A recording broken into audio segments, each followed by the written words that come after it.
예수님을 아무나 영접 못하는 것은 나귀를 타셨기 때문이다. 이런 제목 아래 은혜를 나누겠습니다. 오늘 본문은 예수님의 예루살렘 입성 장면을 다루고 있습니다. 내용은 복잡하지 않지요. 사람들이 예수님을 환영했습니다. 사람들은 겉옷을 벗어서 나귀 등에 걸쳐 놓거나 길에 깔았습니다. 36절, 가실 때 그들이 자기의 겉옷을 길에 펴더라. 또 길가에 늘어서서 종려나무 가지를 흔들면서 외쳤습니다. 37절, 38절, 이미 감람산 내리막길에 가까이 오심에 제자의 온 무리가 자기들이 본 바 모든 능한 일로 인하여 기뻐하며 큰 소리로 하나님을 찬양하여 이르되 찬송하리로다. 주의 이름으로 오시는 왕이여 하늘에는 평하여 가장 높은 곳에는 영광이로다 하니, 이때 몇몇 바리새인들이 사람들의 외침을 제지하라고 요청합니다. 39절, 무리 중 어떤 바리새인들이 말하되 선생이여 당신의 제자들을 책망하소서 하거늘. 지금껏 우리 예수님은 이런 자리를 피하셨고 자기를 왕 취급하는 것을 금했습니다. 마태복음 16장 20절, 이에 제자들에게 경고하사 자기가 그리스도인 것을 아무에게도 이르지 말라 하시니라. 그런데 본문에서는 전혀 다른 말씀을 하십니다. 40절, 대답하여 이르시되 내가 너희에게 말하노니 만일 이 사람들이 침묵하면 돌들이 소리 지르리라 하시니라. 졸지에 당시 바리새인들은 돌만 또 못한 놈들이 되고 말았어요. 예수님께서 이 소리 지르는 환영하는 이 장면을 제지하지 않았습니다. 오히려 이들이 침묵하면 돌들이라도 소리를 지를 것이다. 지금까지 하신 말씀과 달라요. 이 바리새인들을 향하여 예수님이 또 말씀하십니다. 42절, 이르시되 너도 오늘 평화에 관한 일을 알았더라면 좋을 뻔하였거니와 지금 내 눈에 숨겨졌도다. 왜 당시 바리새인과 서기관들은 예수님을 알아보지 못했을까요? 저는 그 비밀이 본문의 나귀 새끼에 있다고 생각합니다. 본문의 나귀 새끼라는 말이 반복해서 나와요. 30절, 아직 아무도 타보지 않은 나귀 새끼. 33절, 나귀 새끼를 불 때에. 35절, 자기들의 겉옷을 나귀 새끼 위에 걸쳐 놓고. 예수님 이 말씀 하시기 전에 앞부분에서 열무나 비유를 말씀했잖아요. 그 비유에서 우리 예수님은 자신을 왕으로 말씀을 했습니다. 그런데 오늘 본문의 예수님은 결코 왕의 모습이 아니에요. 세상 왕들과 달라도 너무 달라요. 일단 이 세상의 왕들은 머리에 값비싼 보석들로 꾸며진 왕관을 씁니다. 화려한 왕복을 입습니다. 그리고 멋지게 차려입은 수행원들이 호위하는 마차를 탑니다. 그런데 오늘 본문에 우리 예수님은 멋지게 생긴 백마를 타지 아니했습니다. 나귀 새끼를 탔습니다. 다리가 아마 질질 끌리지 않았을지 모르겠어요. 이런 예수님을 보고 백성들이 주의 이름으로 오시는 왕이여. 바리새인들은 당황하지 않겠습니까? 이미 예수님께서 나귀를 풀어오라고 하실 때 그 나귀를 풀어주는 것을 보고 신적 능력을 보이셨지만 바리새인들은 예수님을 인정하지 않았습니다. 아니, 인정할 수가 없었어요. 왜 그랬을까요? 왜 백성들, 못 배운 백성들은 왕이라고 환호하는데 바리새인과 서기관들은 왜 예수님을 왕이라고 인정 못했을까요? 그들 마음속에 강도 같은 마음이 있었기 때문입니다. 우리는 예수님께서 예루살렘 성전을 향해서 외쳤던 말씀을 기억합니다. 46절, 그들에게 이르시되 기록된 바 내 집은 기도하는 집이 되리라 하였거늘 너희는 강도의 소굴을 만들었도다. 누가 강도의 소굴을 만들었어요? 바리새인과 서기관들이 그렇게 했잖아. 강도의 소굴이라 지적하신 것은 당시 바리새인과 서기관들의 영적 상태를 지적하신 말씀입니다. 저는 오늘날에도 오늘 본문의 상황이 반복된다고 생각합니다. 주의 일을 할 때 왜 사람들이 쉽게 순종을 못할까요? 왜 쉽게 순종을 못할까요? 강도의 마음이 있기 때문입니다. 다시 말해서 겉으로는 아닌 척하지만은 마음속으로는 이미 계산을 하는 거예요. 그래서 이익이 되겠다 싶은 것은 순종이지만은 우리가 건물 입당 같은 거 할 때 안에 비품 같은 거 필요한 거 헌신하자 할 때도요, 계산을 해가지고 싼 놈, 만만한 놈, 성령께서는 부담된 놈, 큰 놈, 요 놈을 네가 해라. 번지수를 잘못 찾아버렸네요. 요 놈이 내 것입니다. 그래서 저도 요령이 생겨가지고 잘게 쪼갠단게요. 그쪽은 다 찰 것을 알고 강도의 마음을 가지고 있기 때문에 이익이 되겠다 싶은 걸 순종하는 거예요. 이 정도는 감당할 수 있겠다 싶은 자리는 아멘을 하는 거예요. 그런데 부담이 되는 것은 순종 못하는 거죠. 이런 일이 반복이 되는 거예요. 겉으로는 그냥 낙이 새깁니다.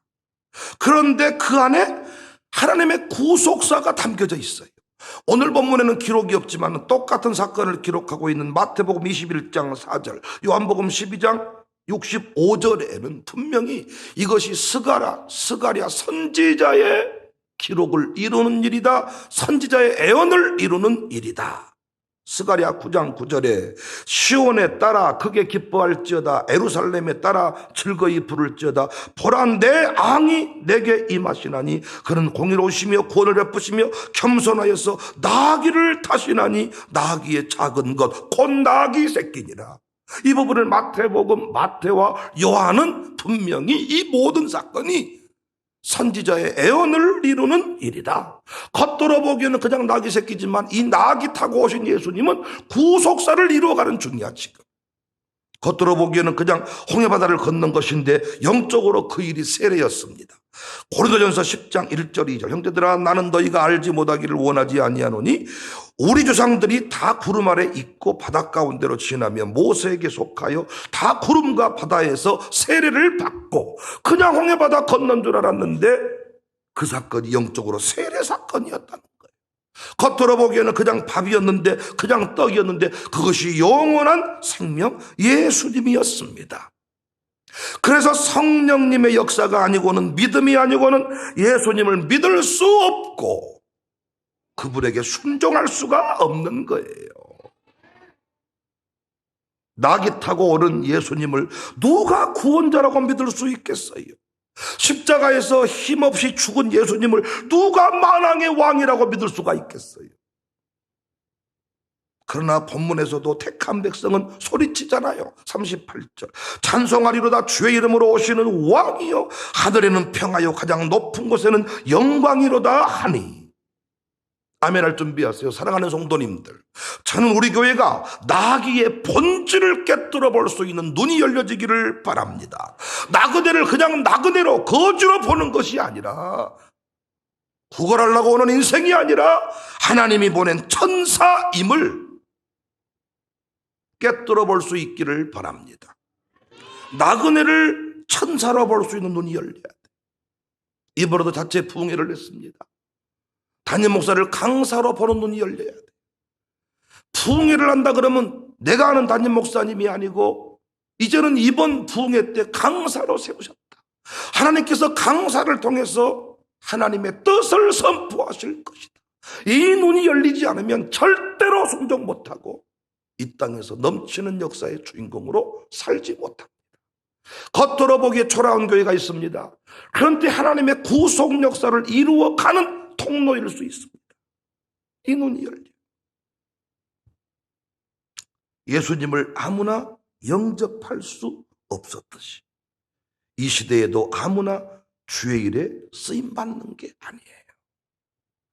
말씀 그대로입니다. 42절. 이르시되 너는 오늘 평화에 관한 일을 알았더라면 좋을 뻔하였거니와 지금 너의 눈에는 숨겨졌도다. 놀랍지 않아요? 성령이 눈을 뜨게 하시면 나귀를 타고 오는데 만왕의 왕이시여, 하늘의 영광, 땅의 평화로다. 그런데 성경 지식으로 충만해서 토시 하나까지 우리로 말하면 오탈자를 찾아낼 수 있는 수준에 이른 바리새인과 서기관은 제지하라고, 듣기 싫어 죽겠네, 강도의 소굴을 만들잖아요. 깨어있는 부모, 광주 청사교회에서 일어나는 수많은 일들이 이것이 내 자식 구원 사건임을 압니다. 겉으로 보기에는 그냥 건축이고 겉으로 보기에는 그냥 풍해고 겉으로 보기에는 그냥 하는 일이지만은 구속사의 관점에서 하나님이 어제도 우리 오후에 공부한 것처럼 주께서 말씀하신 좋은 약속을 이루시는 사건임을 압니다. 여러분, 어제도 내가 누군가에게 고백을 했지만은 강대상에서 아무리 누구 이름 불러주려고 이름을 써가지고 가도 이름이 나오지 않을 때가 많아요. 그러나 원고에도 없는데 이름이 터져 나올 때가 있습니다. 이거 어찌 우연이겠습니까? 겉으로 보기에는 목사가 툭 찌르는 말 같지만은 이게 영적으로 깨어있는 자에게는 구속사적 관점 속에서 우리 가정을 향한 주님의 메시지다, 이렇게 보는 거예요. 제가 늘 교회에서 상을 많이 주지만 그 상 주는 것도, 이번에 부흥회 끝나고 가정교회별로 시상금을 나눈 것도, 이 헌금을 나눈 것도, 겉으로 보기에는 교회가 몇 푼 던져주는 것 같지만은 구속사적 관점에서, 영적인 관점에서 바라보는 사람은 다릅니다. 여러분, 달라. 똑같은 것 받지만 감격이 있는 사람이 있고 그냥 감격 없는 사람이 있어요. 목사가 교회에서 그냥 추첨해서 주는 걸로 보는 사람은 뭐 그게 큰 감동이 있겠어. 그러나 간증들이 있더라. 가정재단 예배를 이러쿵저러쿵 했는데, 이렇게 했는데 하나님이 정확하게 알고 이 타임에 툭 찔러준다는 거예요. 주님은 살아계시다는 거예요. 난 여러분과 저에게 이런 눈이 열려져야 된다고 생각합니다. 예수님을 곁에 모시고도 눈이 열리지 않으니 알아보지 못했어요. 붕에 가면 왜 기적이 일어납니까? 그들은 틀림없이 강사를 강사로 보기 때문입니다. 사모하고 있는 모든 일의 응답이 저분을 통해서 온다고 믿기 때문입니다. 그런데 왜 똑같은 목사인데 본인 교회에서는 기적이 안 일어날까요? 내가 알고 있는 그 사람으로만 보기 때문입니다. 예수님이 전능자이시지만 유일하게 못했던 일이 고향 동네에서 기적을 일으키지 못했어요. 샬롬 스쿨을 바라보는 눈이 열리지 않는, 그냥 저 건물은 건물일 뿐입니다. 샬롬 스쿨을 향한 그 영적인 안목이 열리지 않는 한 유학 보내지 않는, 유학이 목표인 일반 학교와 비추어 보았을 때 초라합니다. 무슨 여기서 대단한 일이 일어나겠느냐? 공동체의 신비를 발견해라. 신비 발견 못합니다. 문벌 좋지 않은 자, 능력 없는 자들이 모여 사는데 무슨 이곳에서 신비한 일이 일어나겠어요?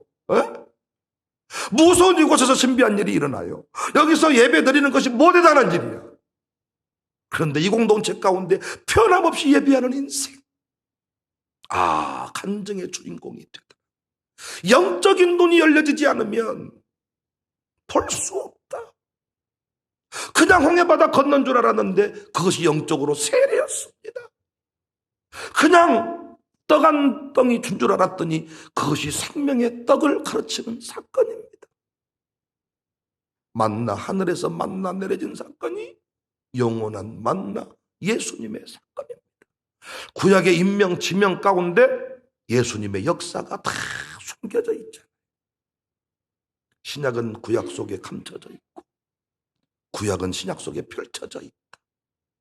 오늘 또 모든 말씀이, 이 교회의 모든 사역이 결국은 여러분 가정을 향한 하나님의 구속 계획, 약속을 이루시는 사건임을 믿어야 되는데, 건축을 그냥 건축으로 보는 거예요. 학교를 그냥 학교로 보는 거예요. 나하고 상관없는 거예요. 여러분, 학교 세우는 일이 이미 나이 드신 권사님한테 뭔 상관이 있어요, 여러분? 뭐 사라 권사님이요?